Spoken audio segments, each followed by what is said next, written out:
Ótimo dia a todos! Você que está nos assistindo da TV Petrópolis, TV Mais, sejam bem-vindos ao Sal e Luz. Aqui nós temos um tempero especial para a sua vida e muita luz para o seu dia.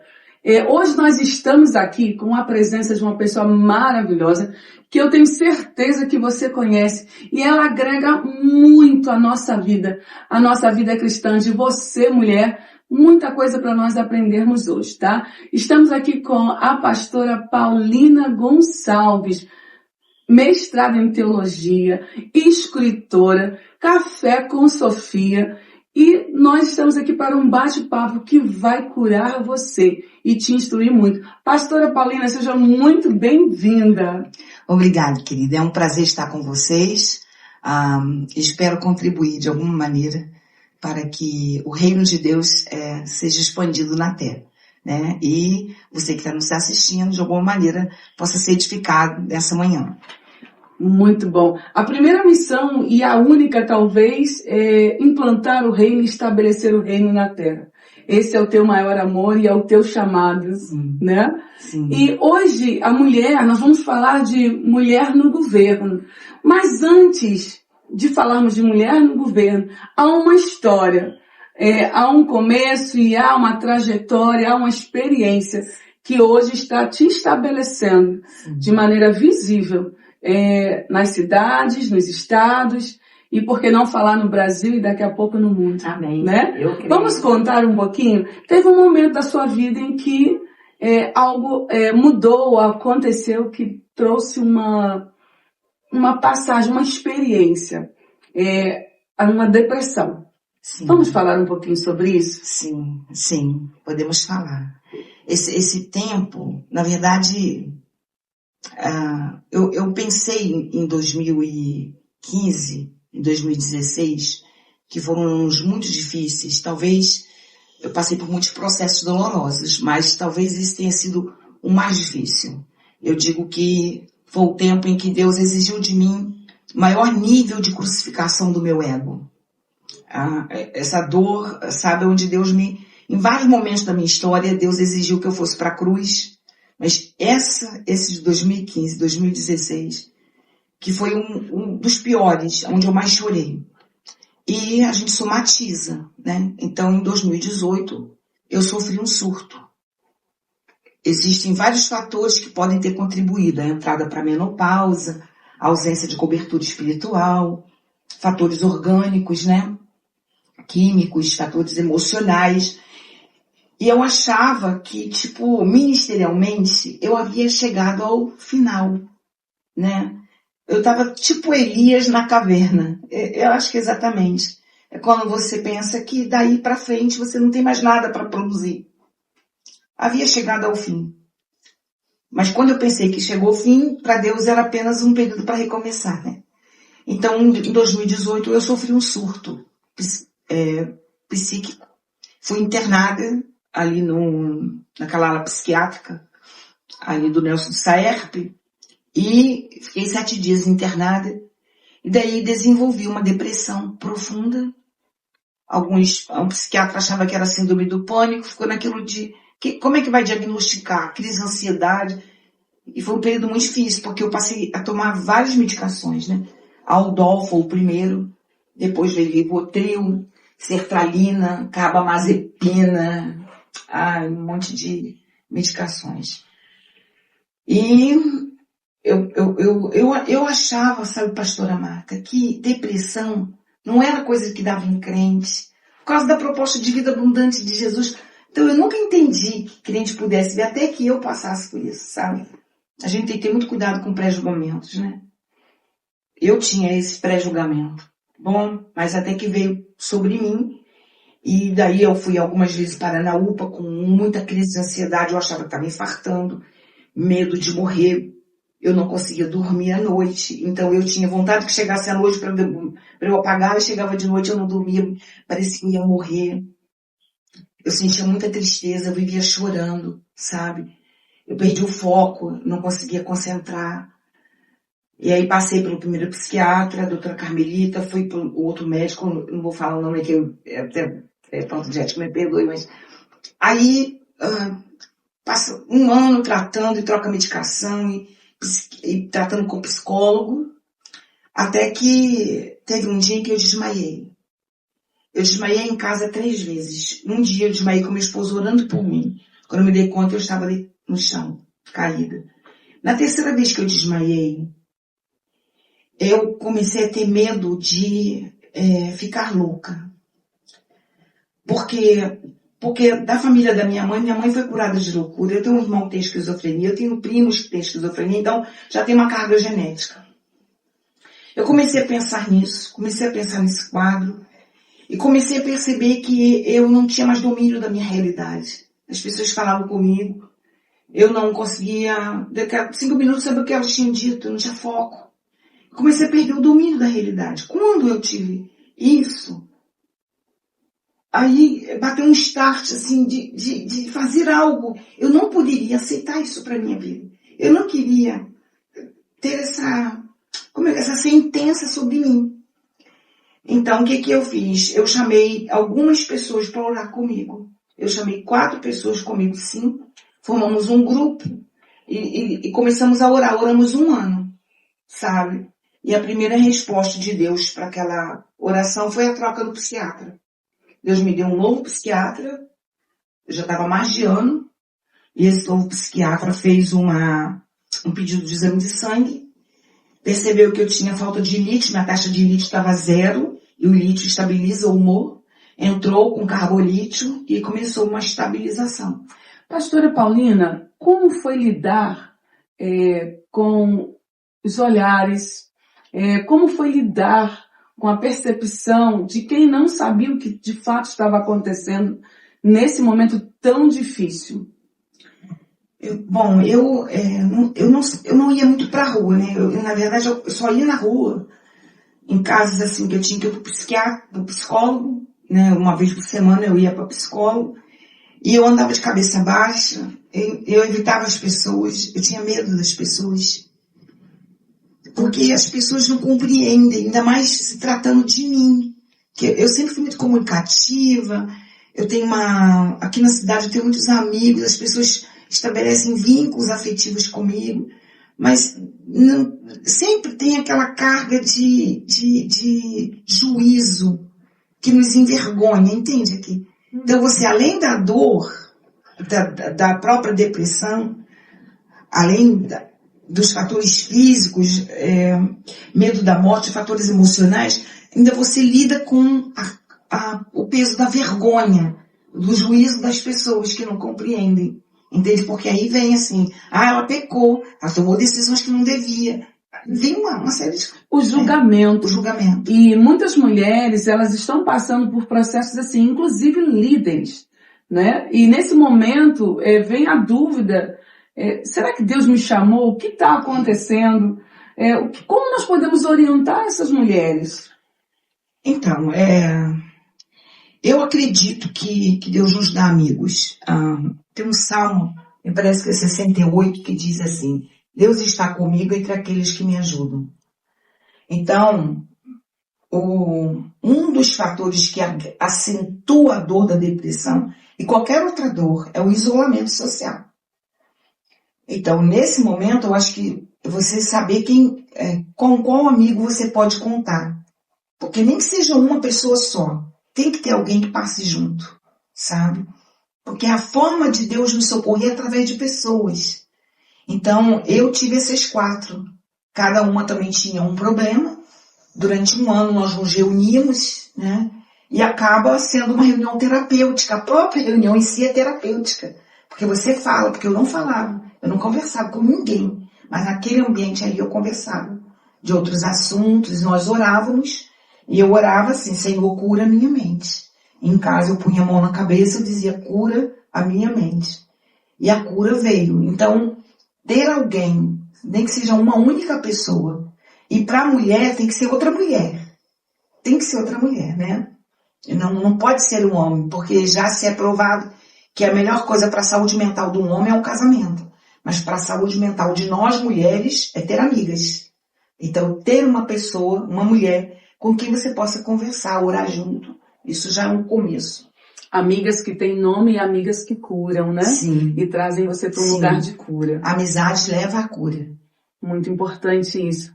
Pastora Paulina, essa experiência dolorosa, né? O que ela causou no seu interior, o que teve de positivo, de saldo, que trouxe à luz coisas novas? Eu aprendi muitas coisas, inclusive essa de ter como compartilhar, né?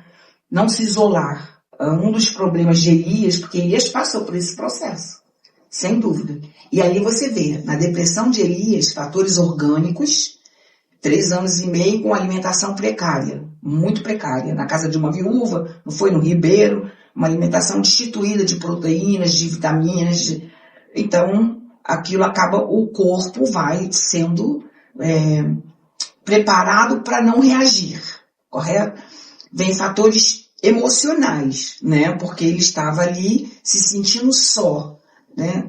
E ele se isola do seu moço, ele deixa o moço, você vê que ele vai caminhar sozinho. Esse é outro problema na depressão, entende aqui? É o isolamento, porque ele fica sozinho e se sente só fiquei eu. Talvez uma decepção ministerial, não deu certo, mesmo matando aqueles profetas, Jezabel continua no poder, quem eu sou nesse cenário?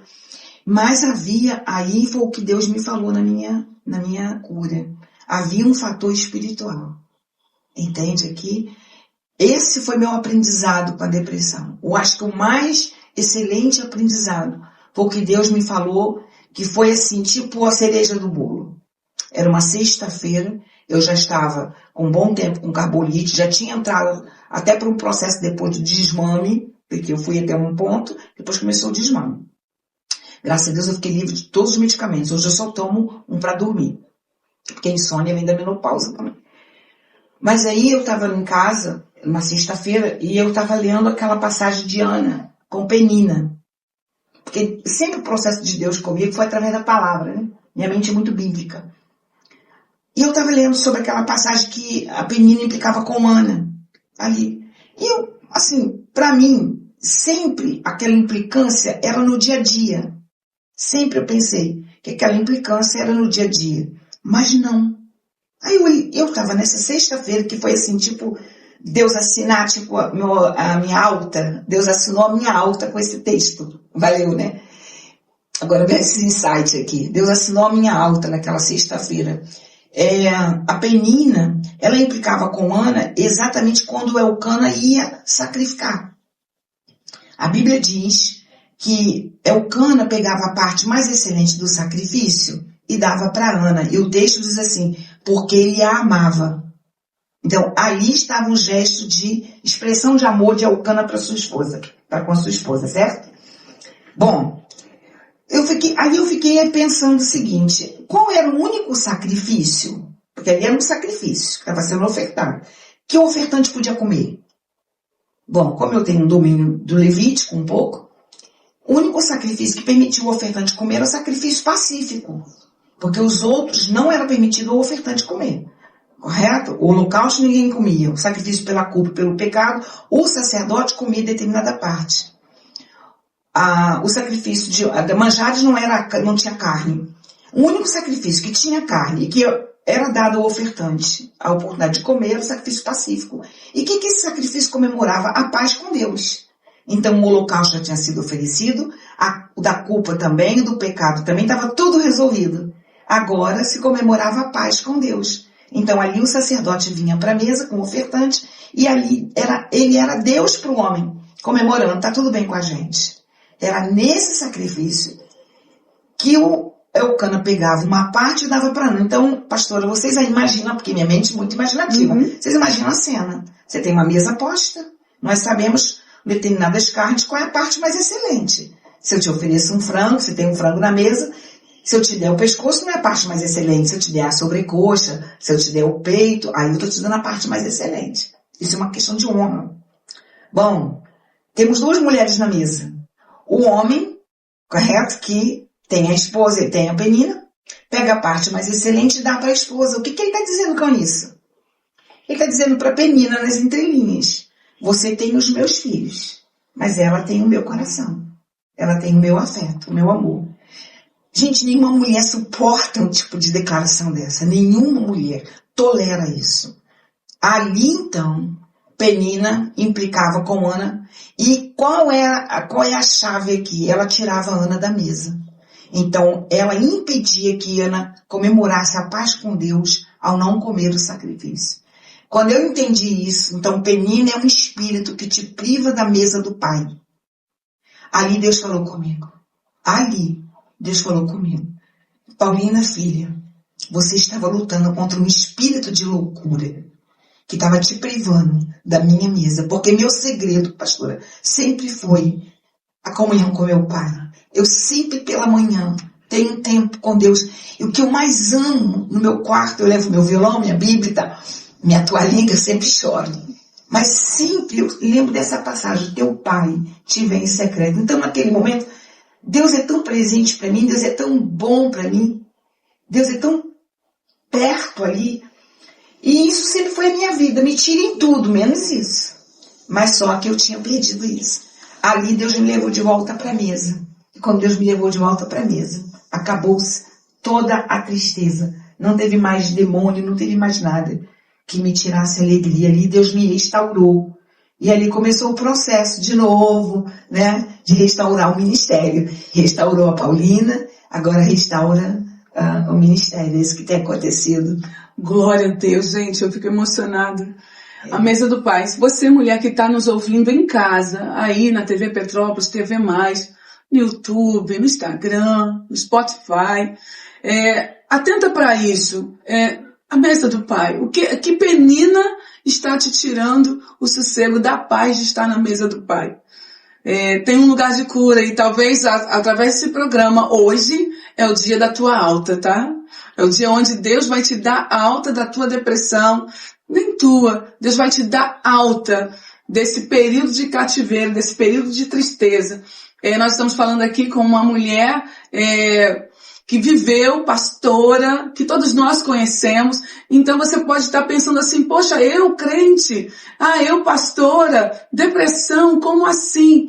Procure as amigas que têm nome, restaura a mesa, restaura essa comunhão e essa mesa do Pai que vai trazer paz.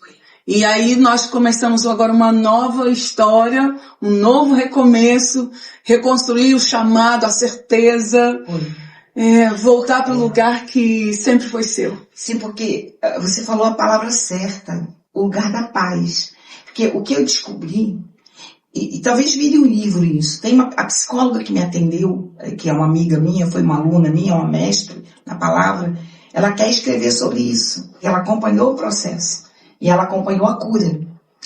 E o que eu descobri é que a paz, ela é o fundamento para as nossas emoções. A paz não tem a ver com a emoção. A paz é no espírito. As emoções são da alma. Então, quando você tem paz de espírito, as tuas emoções são equilibradas. Então, meu processo emocional estava todo disfuncional. Quando Deus me restaurou a paz e a alegria, que paz e alegria são necessidades que só podem ser supridas por Deus. Entende aqui? O nosso corpo tem necessidades que são supridas por coisas.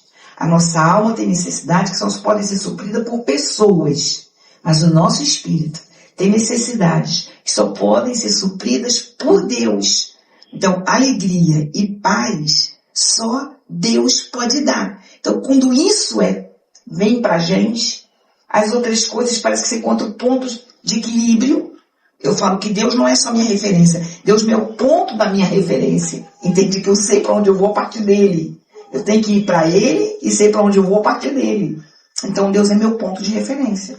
Então, paz e alegria vem dele. Isso foi restaurado. Amém. Olha, nossa conversa está muito gostosa, mas a gente vai para um intervalo rapidinho e vamos voltar falando sobre mulheres no governo, tá bom? Fiquem com os comerciais. Materiais elétricos e hidráulicos é na Casa Olímpica. Ferragem, tintas, ferramentas, tudo para a sua casa ser campeã nessa cidade maravilhosa chamada Petrópolis. Petrópolis. A Casa Olímpica fica na Rua do Imperador 175. O seu Geraldo espera por você. Materiais para a sua casa é na Casa Olímpica. Estamos de volta nessa conversa maravilhosa aqui com a pastora Paulina. E agora a gente vai falar um pouquinho de mulheres no governo. Como é isso? Né? Pastora, diga para mim, a liderança feminina tem ganhado espaço nas igrejas hoje. Sim. Mas como, biblicamente, o que Deus tem falado no seu coração sobre a mulher no governo? Vamos começar a conversar sobre isso. Vamos lá. Esse tema é desafiador. Inclusive, a mudança que eu e meu esposo fizemos há 4 meses atrás, denominacional, teve como ponto de partida exatamente essa convicção. Sabe, eu já tinha isso há muitos anos, né? Acho que em 1999, quando eu cheguei na Wesleyana em 1995, em 1999, eu escrevi uma carta para a liderança, para a comissão de legislação, um concílio se aproximava, e eu escrevi uma carta querendo que houvesse, minha proposta era uma reflexão sobre esse tema, entende? O pastorado feminino. Bom, não houve retorno, até hoje a carta ficou sem resposta, e a gente vai levando, né? A gente está numa denominação, e eu crio, e os frutos provam que Deus me levou para lá, ficamos ali 20 anos, mas assim, fica aquilo dentro de você, aquela semente ficou, a carta foram 8 laudas, então a carta ficou lá. Foi fruto de pesquisa, foi fruto de leitura, foi fruto de reflexão. Quando veio agora o mestrado, eu mudei o tema. Eu ia falar sobre missões, e aí mudei o tema. Eu não consegui muito material sobre o tema que eu queria, então cheguei até a viajar para Brasília para procurar material no voo, mas não consegui, só consegui um livro, mas era muito pouco. Então eu decidi retomar aquela carta que eu guardo, as coisas que eu escrevo, eu guardo. E daí surgiu o TCC, Mulheres no Governo da Igreja. O TCC tem 155 páginas. Era 35 a exigência, eu fui 155. Mas a Vicky Barassi, que foi uma das autoras que eu usei, ela diz que pensar na mulher como pastora é a ponta do iceberg. A ponta do iceberg. A gente não tem noção. E eu acho que meu livro vai vir como resposta para esse tempo, porque você falou, as mulheres estão aí sendo colocadas como expoentes, né? Por exemplo, eu hoje estou numa Assembleia de Deus pastoreada por uma mulher, ela tem o seu esposo, ele é o presidente, pastor Bauer, e a pastora Raquel Dias, e o trabalho começou com ela, entende? E tem várias pastoras, e é um ministério muito profícuo. Eu amo aquele trabalho, eu amo aquele ambiente, né? Pelo fervor, pelo zelo da palavra, mas porque a minha visão ali, ela veio assistir minha defesa. Inclusive, a dedicatória é para ela, porque eu vejo um ministério que deu certo com muitas mulheres, sabe? Então, uma das autoras que eu li foi Lívia Mandelli. Essa mulher, ela não é cristã, tá bom? Ela fala sobre liderança nua e crua, o livro dela. E essa mulher fez mestrado na Europa, em Portugal, em outros países. Ela viajou para exatamente... a tese dela era as características femininas na liderança. Então, o que ela mostrou? Que liderar é tanto uma prerrogativa feminina quanto masculina. Os aspectos é que são diferentes. Esse livro me ajudou muito. Bom, vamos lá, eu vou pontuar algumas coisas aqui. Não sei se você vai fazer perguntas dentro ou eu posso seguir. Vamos conversando. Tá, né? Porque eu não quis começar meu TCC, mulher na liderança da igreja. Primeiro que para falar sobre mulher na liderança, primeiro você tem que saber o que é a igreja. Entendeu? O que é governo de igreja? Primeiro você tem que pensar a igreja. Depois governo de igreja. Entendeu aqui? Para você pensar a igreja, você tem que pensar em reino. Porque nenhum tema na Bíblia está dissociado do tema do reino. Entende? Mateus é o evangelho da igreja. Mateus é o evangelho do reino. 2 coisas que Mateus disse que Jesus veio fazer. Mateus 4:17 diz que pregava Jesus Começou o seu ministério dizendo, é chegado o reino, certo? Em Mateus 16, 18, Jesus, vou edificar a minha igreja. Então, esses dois temas estão conectados. Você não pode pensar em igreja se não pensar em reino. E o reino, o tema do reino, é a chave hermenêutica da escritura, é o reino. Você não tem como pensar nada se não for para o reino. E quando você pensa em reino, você tem que começar com a criação. Entende aqui? Ai, meu Deus, é muita coisa. Por isso que a minha tese, meu TCC é a mulher na criação, depois a mulher na redenção, depois a mulher na igreja e depois a mulher no governo da igreja. Vamos falar um pouquinho de tudo isso? Vamos lá. A mulher na criação. Então, eu trouxe aqui, mas como o espaço vai ser pequeno, quando o livro sair a gente volta aqui. Mas a mulher na criação. Então você tem duas narrativas da criação. Você tem Gênesis 1 e Gênesis 2. Para você entender as duas narrativas, e aí você tem que entender o processo revelatório de Deus, que a Bíblia é a revelação escrita de Deus. O processo revelatório de Deus dá-se mediante atos e palavras, ou palavra e ato. Como é que eu posso explicar isso? Deus se revela falando, Deus se revela fazendo. Esse é o processo revelatório da Escritura e em Cristo. Cristo é o verbo, a palavra, e em João o verbo se faz carne, ou seja, a palavra vira ato histórico. Esse fluxo revelatório de João e do Novo Testamento, ele apenas segue o fluxo do Antigo. Então, quando você pega ali, você tem, por exemplo, Deus fala com Noé, vou trazer o dilúvio, uma palavra. O dilúvio vem, é o ato. Entende? Então, a palavra cria o ato e o ato é explicado pela palavra. Daí, então, de posse disso, volta para Gênesis. Gênesis 1, você tem a palavra criativa. Deus diz, haja, produza. Aí Deus diz, façamos. Façamos o quê? O homem, conforme a nossa imagem, a nossa semelhança. Vocês percebem que em toda a criação Deus vai fazer nos animais conforme a sua espécie.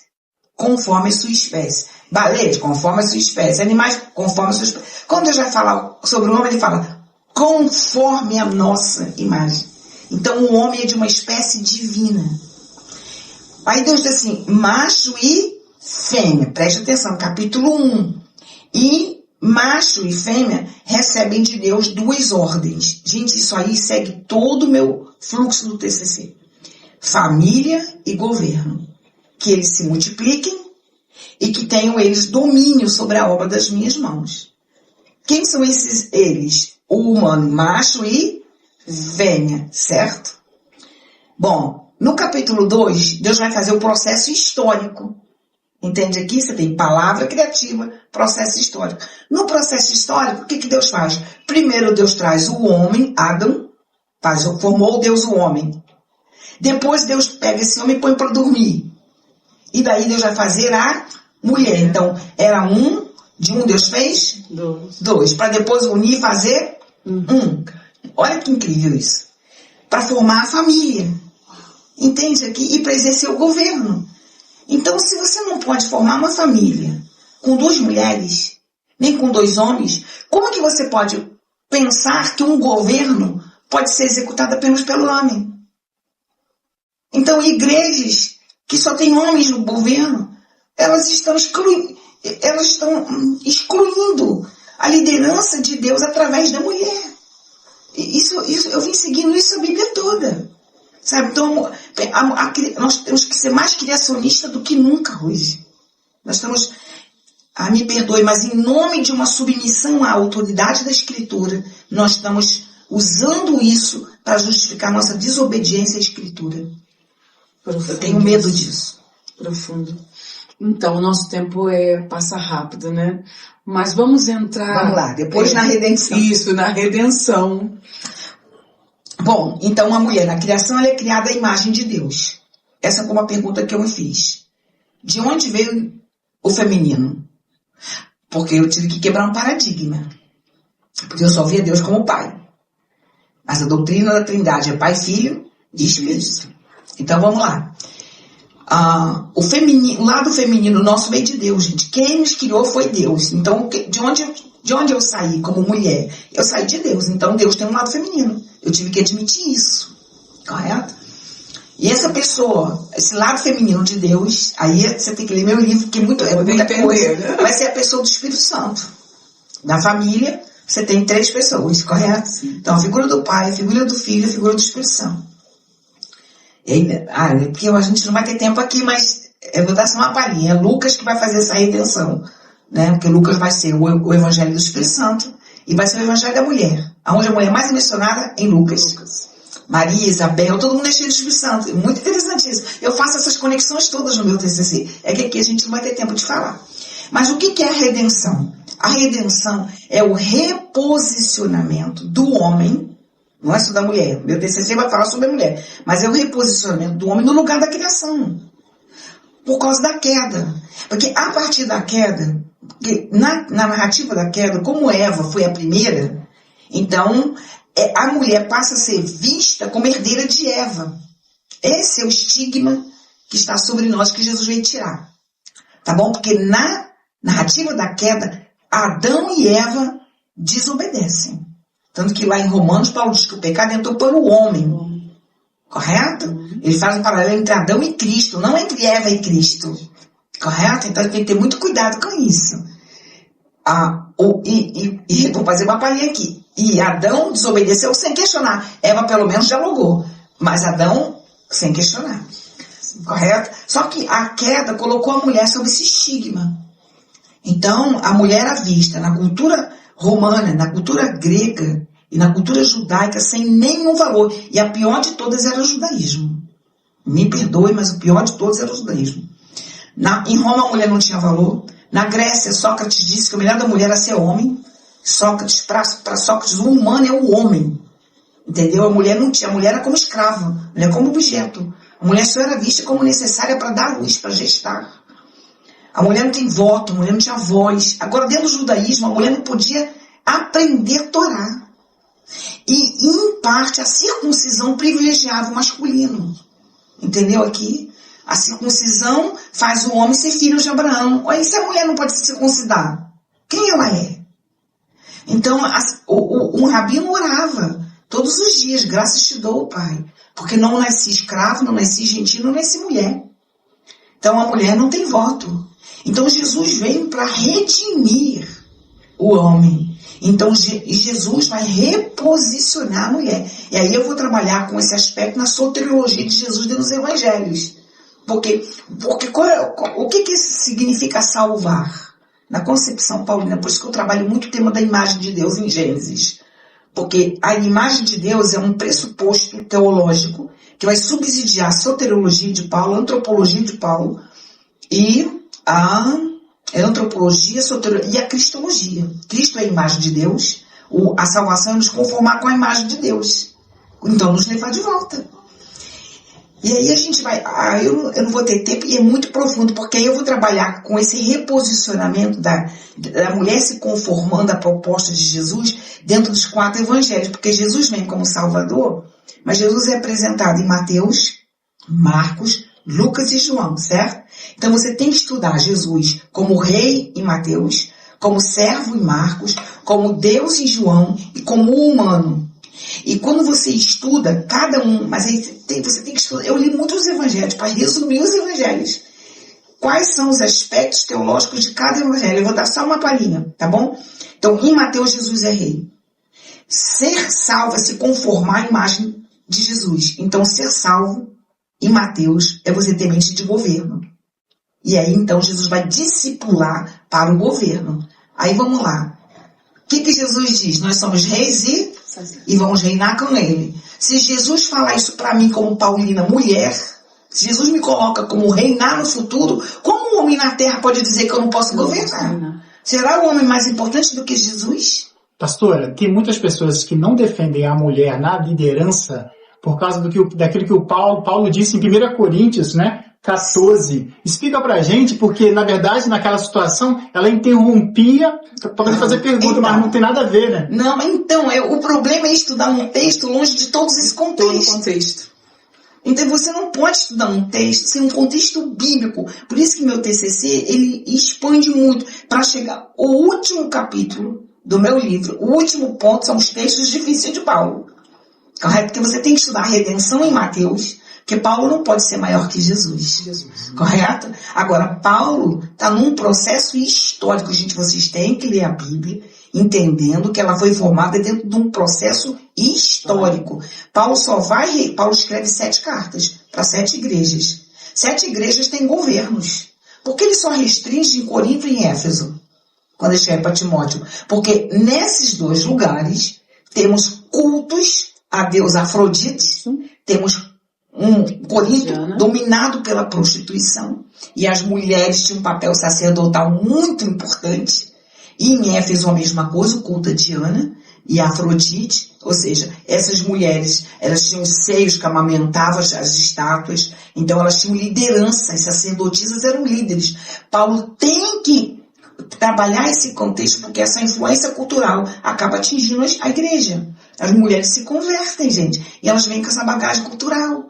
Então agora Paulo vai quebrar paradigmas, porque o mesmo Paulo que diz que a mulher não pode falar, preste atenção em Corinto, ele está dizendo que a mulher podia profetizar.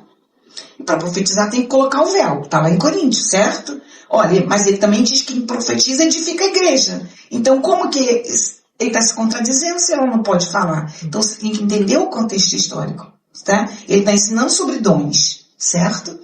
Ele está dizendo que quem profetiza, quem fala em profecia, a profecia pode ser julgada. Você imagina um homem, que é um profeta, que vai liberar uma profecia. Você imagina se essa mulher não é discipulada e ela vai julgar o seu marido na profecia, publicamente. Então Paulo está dando um ensino e ao mesmo tempo percebendo, esse ensino tem implicações, eu tenho que corrigir essas implicações. Então nós temos que entender. Mas o mesmo Paulo em Romanos 16 chama Júnia, coloca Júnia, uma mulher, como entre as principais dos apóstolos. Uau! Lindo, né? Uau! Leiam Romanos. Paulo vai dizer que esteve na casa de Filipe. Filipe tinha 4 filhas profetisas. Percebo que a profecia no Velho Testamento está entre líderes. Miriam era líder, junto com Arão, e Moisés está lá em Miqueias, que Deus colocou o povo na mão da liderança de Moisés, Miriam e Arão. Miriam, como profetisa, tinha um peso de liderança. E as mulheres, filhas de Filipe, profetisas. Agora, temos que entender que, historicamente, Jesus reposiciona a mulher. A igreja começa, pensa na igreja do primeiro século, tá bom? Com esses ensinos tendo que ser colocados. Gente, uma mudança cultural paradigmática leva tempo para ser estabelecida. Quando é que a abolição dos escravos, quando é que o negro foi considerado pessoa nos Estados Unidos? Pessoa, porque não era. A Igreja Católica achava até que eles não tinham alma, correto? Quando é que o negro foi colocado como pessoa? Quando é que esse problema de classe social foi resolvido? E quando é que um negro assume a presidência dos Estados Unidos? Quantos anos se passam até que um paradigma que foi quebrado possa ser culturalmente aceito? Então você tem Jesus quebrando o paradigma e Paulo, pouco a pouco, inserindo. Correto? Agora você não vai ter muitas mulheres. De um dia para o outro. Em menos de 30 anos a igreja vai surgir no primeiro século. Como que vai ser? Mas você tem expoentes. Você tem Priscila discipulando Apolo. Priscila sendo colocada como líder. Tanto que Paulo vai. Priscila e Áquila. Ela é mencionada primeiro porque a liderança era dela. Então a gente tem no Novo Testamento evidências de que a mulher foi sendo posicionada pouco a pouco em posições de liderança. Paulina, eu tenho uma pergunta a fazer sobre isso, porque essa mulher do nosso século hoje, na história, ela foi levada de novo para esse caminho de escravidão, e ela foi tirada dessa redenção na história da igreja. Hoje, como nós vamos fazer, o que nós devemos fazer, nos posicionar para trazer essa mulher de volta para o governo, para redimi-la, porque ela foi redimida por Cristo, através da palavra. É claro que a falta de conhecimento cegou o entendimento de muitas pessoas e repetindo essa queda dessa mulher. Tanto que impõe sobre nós, a culpa é de Eva, a culpa é de Eva. E nós mulheres passamos a viver sem questionar e sem estudar e sem se aprofundar. Agora, essa mesma mulher, hoje, elas ainda estão em posição de escravidão em muitas denominações. Como trazer essa mulher de volta para a redenção bíblica, né? A redenção. Mas qual é o posicionamento das mulheres hoje que têm certeza do seu chamado, que têm convicção, que arde no coração, que são pastores, sim, porque independente de nomenclatura, independente de... Elas são pastoras na alma, na vivência, no dia a dia. Como fazer? Como posturar essas mulheres? Essa pergunta é dura coisa me perguntar. Sim. É difícil porque existem vários processos que estão envolvidos. O primeiro processo, para mim, passa pela percepção particular de cada uma. Então, eu, Paulina, primeiro, tenho que saber quem eu sou, certo? Porque quem me define não é a denominação, quem me define não é a cultura, quem me define é a escritura. Eu tenho um pensamento que diz assim, se quisermos saber quem somos, devemos deixar que aquele que nos criou fale. A recusa em ouvir Deus nos leva a nos perdermos de nós mesmos. Então, quem diz que eu sou? Daí, então, meu retorno à escritura. Né? Por isso que eu fui para a criação. Quem diz que eu sou? É o meu pai, que me criou. Então, a Bíblia me define. Então, em primeiro lugar, é você crescer no autoconhecimento que busca o conhecimento do alto. Entende? Não é uma autoajuda que exclui a ajuda do alto. Entende aqui? É uma autoestima que estima o Criador. É uma autoajuda que busca a ajuda do alto. É um autoconhecimento que depende da revelação de Deus. Então, eu não encontro a resposta dentro de mim mesmo, mas eu começo por mim mesmo. Então, eu me torno autônomo, eu chamo isso de autonomia intelectual, na minha reflexão. Então, ainda que outras pessoas tenham dito outras coisas sobre mim, eu vou para a Bíblia para descobrir quem eu sou. Então, o primeiro passo para mim, o primeiro elemento é isso. Porque quando você sabe quem você é, ou você não é definido pelo que o outro fala.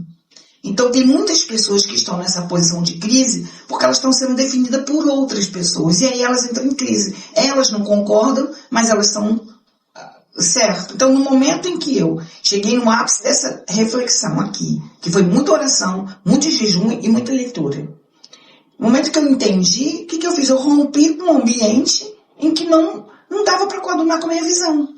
E fiz isso em paz, absoluta paz. Então, primeiro você ter convicção de quem você é, para você mesmo não entrar em crise, correto? Porque quando você sabe quem você é, agora o segundo passo é você crescer no seu desenvolvimento pessoal.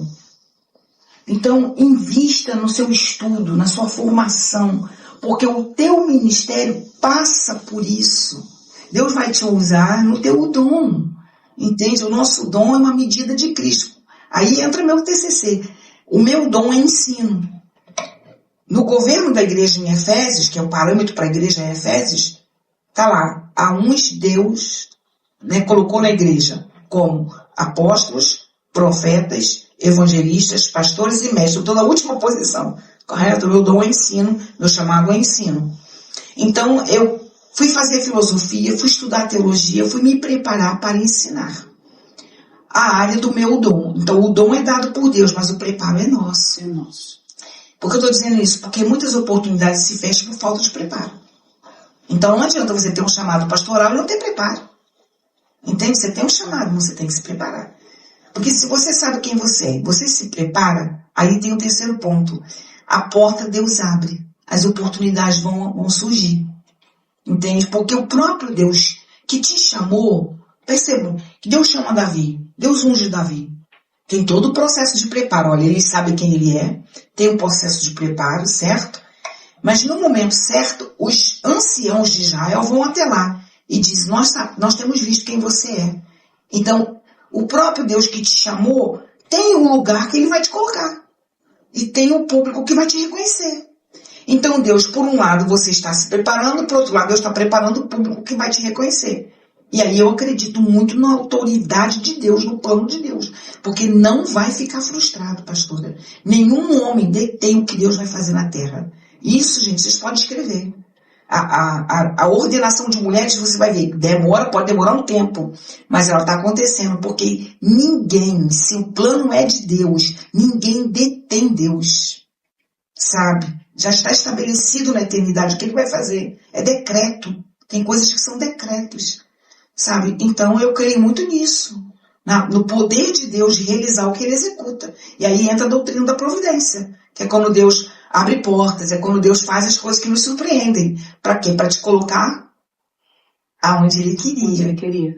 Pastora, talvez, eu não sei se, bem possível que seja, os homens ainda têm medo desse posicionamento da mulher na igreja? Será que essa dificuldade em aceitar o chamado pastoral de uma mulher seja por Sim. medo? Acredito. Um dos medos pode ser o medo que eu também tinha, que às vezes tem, de desobedecer Deus. Quando esse líder não tem domínio suficiente da escritura e está debaixo de um paradigma. Então, pode ser, entendeu? Mas eu acho que a gente não pode ter medo de Deus, nem de errar, gente, nem de errar. Não podemos ter medo de Deus. Aí vem 366 vezes, não tenhais medo, né? Deus já garantiu que vai dar certo. Deus já garantiu. O pecado, quando o homem inventou o pecado, quando o homem descobriu o pecado, Deus já tinha inventado o perdão. Certo? O Cordeiro já estava morto antes da fundação do mundo. Então, assim, a gente vai dar certo. Com queda ou sem queda, a gente vai dar certo. É isso que Hebreus 4 diz, né? A gente entra no descanso porque o Criador já entrou, o Redentor também. Então, a obra da criação já foi redimida, então tudo vai dar certo. Correto? Em Deus vai dar certo. Então, estou dizendo isso para pastores que estão com medo de desobedecer Deus, tá bom? Não tenham medo, né? Tenham coragem de ir para a sala do trono e perguntar, o Senhor quer que eu faça isso? Tenham coragem de fazer o que Deus quer que você faça. Agora, também existe o medo da competição. E aí, decorre da falta de preparo de muitos líderes. Né? Agora, o maravilhoso de uma liderança, gente, aí é aquele Hunter. Tem um monge executivo, esse livro foi um best-seller na área de administração. Esse livro eu usei no meu TCC também, porque eu já tinha lido. Ele é fantástico. Ele diz que o desafio da liderança é você. A liderança consiste em executar a tarefa através de pessoas, correto? A definição básica de liderança é essa, executar a tarefa através de pessoas. Então, o desafio da liderança é alcançar o objetivo sem perder a equipe. Então, o maravilhoso de um líder é quando ele consegue que pessoas maiores que ele estejam debaixo de sua... Porque as pessoas se entregam a ele por causa da visão. Então, não tem que ser uma relação regida pelo medo, pela competição, sabe? Tem que ser uma relação regida pela complementariedade. Porque se Deus está te dando pessoas melhores que você, melhores na capacitação, é que Deus acredita que elas vão contribuir para você explodir. Então não tem que ter medo. Tem que ver aquelas pessoas como dádivas. E mesmo porque nós estamos trabalhando para o crescimento do reino. Sim.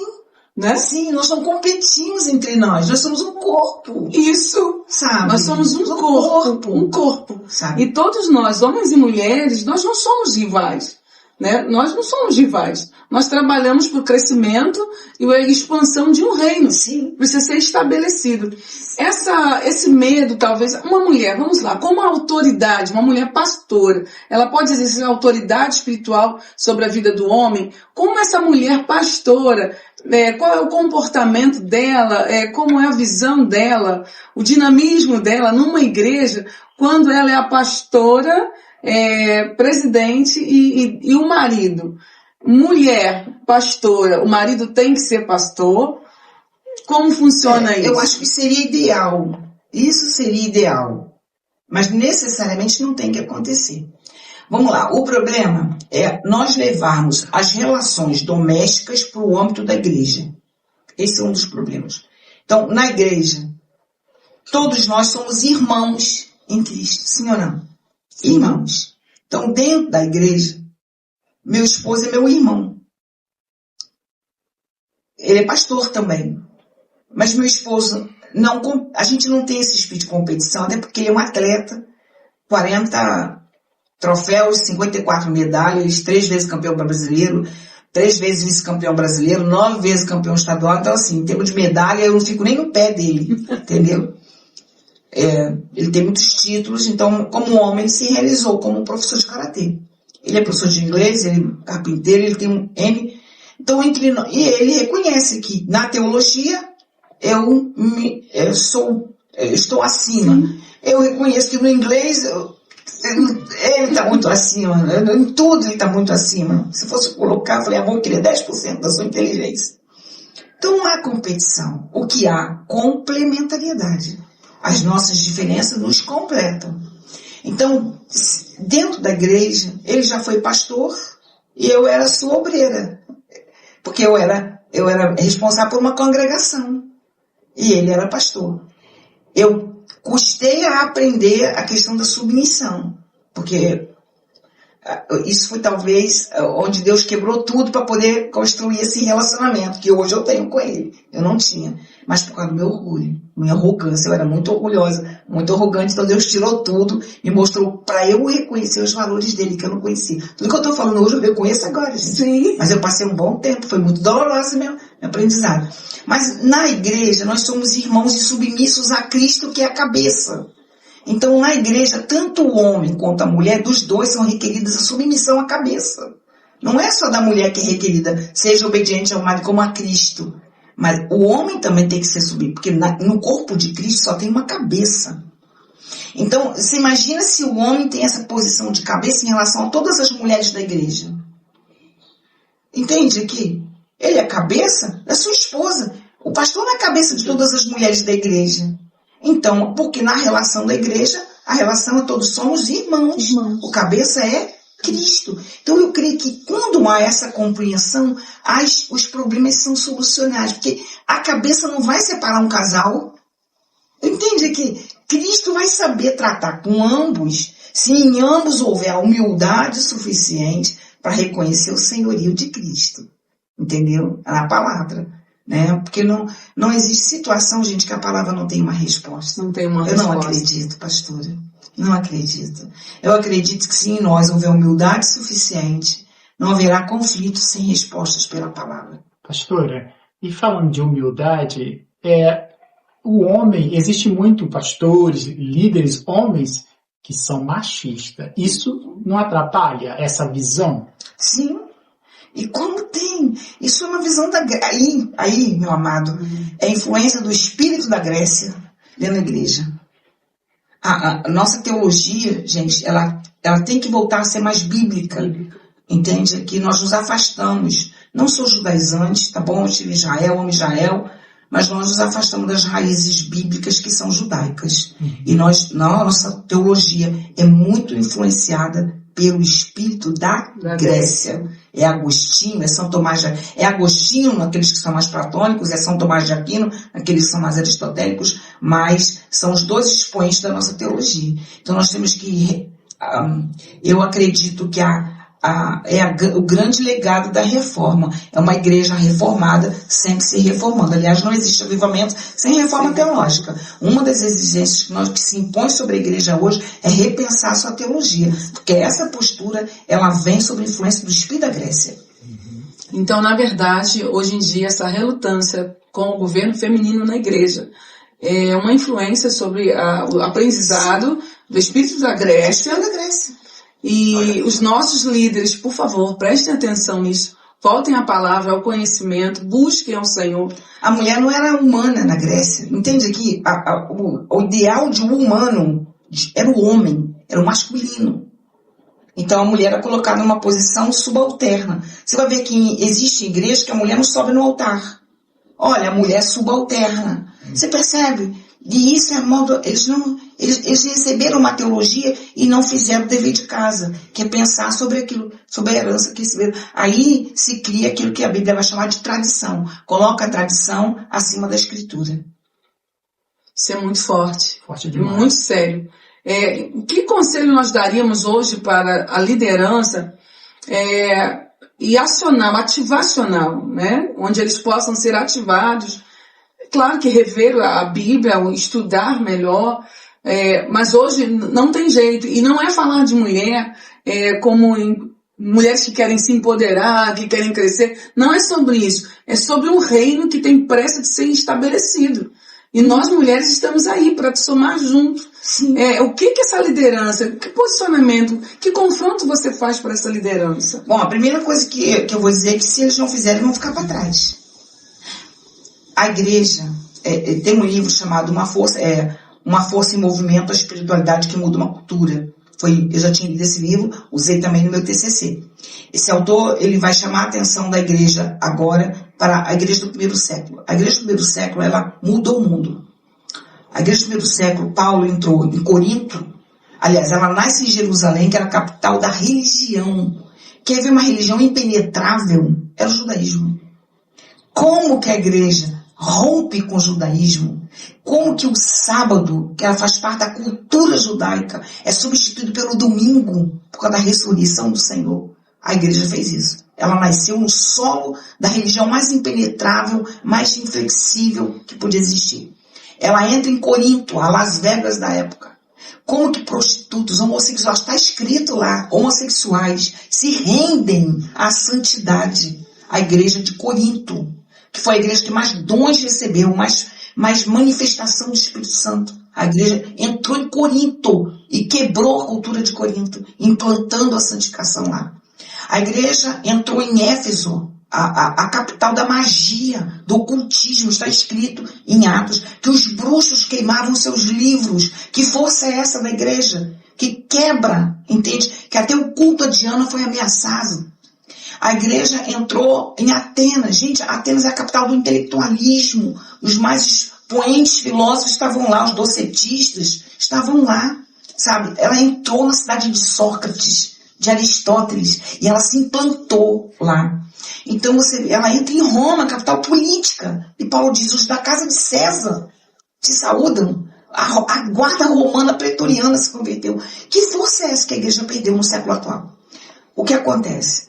E eu vou encerrar aqui. A igreja era um organismo. A igreja não era uma organização. Entende aqui? Um organismo cuja vida é a vida do Espírito, que ninguém impede. Ninguém impede. Todo organismo cresce. E todo corpo que cresce, ele tem dois princípios inerentes ao seu crescimento. Um princípio é o princípio da mudança, aonde você incorpora aquilo que é novo. Não é? Você cresceu, eu cresci. Pega uma foto minha de 3 anos, 4 anos, você vai ver que mudança. Eu incorporei. Então eu não sou mais a Paulina de 3 anos atrás, 4 anos atrás. Tá?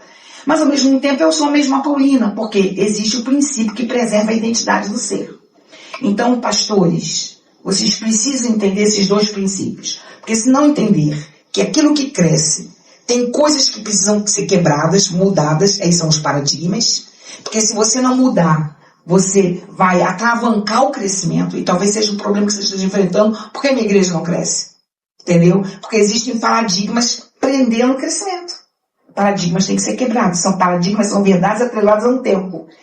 E ao mesmo tempo você tem que ter princípios que não podem ser perdidos, porque senão você perde a sua identidade. Então você vai ter que fazer um exercício intelectual para discernir princípio de paradigma. O que tem que ser quebrado e o que tem que ser preservado. Perfeito. Estamos chegando ao final de um programa maravilhoso aqui com a pastora Paulina. Ficava ouvindo ela aqui o dia inteiro, gente. O dia inteiro. Se deixar eu falar. Olha, o dia inteiro. Pastora, falou para os homens, pastores, fala para essa mulher que de repente colocaram dúvida no chamado dela. Que palavra você teria para ela hoje, para acender essa chama, para ela voltar ao lugar de reposicionamento? Que palavra eu posso deixar para você voltar ao reposicionamento, voltar ao lugar do chamado? Bom, eu vou dar uma palavra sobre um princípio que eu aprendi, tá bom? Esse princípio eu aprendi em Gênesis capítulo 5.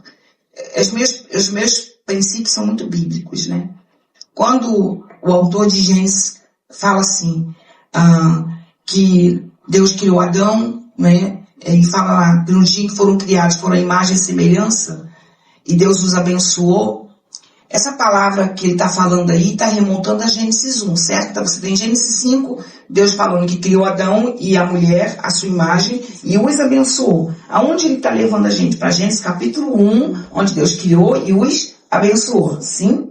Mas você tem no capítulo 3 a queda, e a mulher na queda, como expoente. Sim ou não? Sim. Então, se eu estou contando uma história, e eu estou no capítulo 5, eu tenho que começar a partir do capítulo 4, que vem do capítulo 3. Então, eu não tenho que voltar no capítulo 1, entende aqui? Então, ele tinha que falar da queda para frente. Mas não, ele volta para o capítulo 1. Por quê? Agora eu vou ao princípio. Porque para aquele que acredita no propósito, nenhuma queda impede. Entende aqui? A mulher pecou no capítulo 3. Mas no capítulo 5, Deus recomeça com ela no capítulo 1. Então o capítulo 1 está o propósito. Então Deus sempre quer que você saiba que teu propósito rege a tua existência. A tua existência, ela é explicada. Antes de Deus te criar, Ele sabia para que te criaria. Então, o teu propósito é maior que qualquer coisa que se interponha diante de você. Seja um pecado, seja descrença das pessoas, sejam palavras ditas por outras pessoas, pai, mãe, seja o que for, Deus já determinou que você vai dar certo. A única coisa que Deus te pergunta é: você crê nisso? É o que Ele fez para Marta, não foi? Crês tu nisso? Você só precisa acreditar. O resto deixa com Ele. Amém. Chegamos ao final, gente. Tem assim um dia abençoado, uma semana maravilhosa. E fique com essa palavra que você aprendeu e ouviu aqui. Há um lugar de posição para você, mas é uma posição em Deus, para a implantação de um reino na terra, onde você foi chamado e você faz parte disso, desse sonho maravilhoso. Até mais, até breve, o próximo programa, tá? E com certeza vamos trazê-la de volta, viu? Tá? Ótimo dia para todos vocês. Obrigada, pastora Paulina. Amém. Obrigada por nos acrescentar nessa manhã. Tchau. Produção Rede Sal e Luz.